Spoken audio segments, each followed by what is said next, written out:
The first time I heard it, I sat bolt upright in my sleeping bag, not sure what I had heard.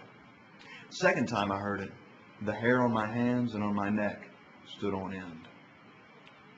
By the third time, we were taking down the tent, packing up, and getting off that mountain.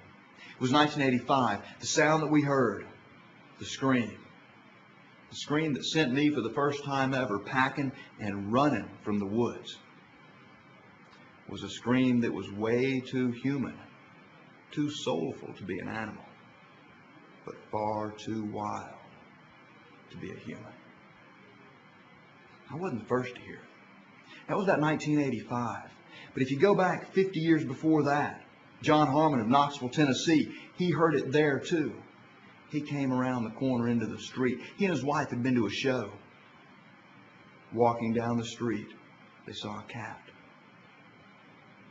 The biggest cat they'd ever seen. In the shadows, they couldn't tell. Was it black? Was it gray? It got to the corner and looked back over its shoulder at them, and they stepped back. And then it turned to look at the window, and then what that cat did, Mr. Harmon will never forget.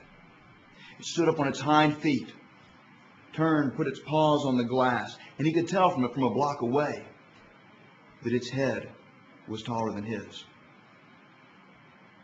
And then when it turned from the glass, it walked on its hind feet around the corner and disappeared. And Mr. Harmon and his wife, they turned and went the other way.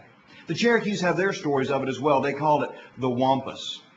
Some call it the wampus cat. And I suppose that the people from before the Cherokees, whoever they might have been, probably have their tales as well.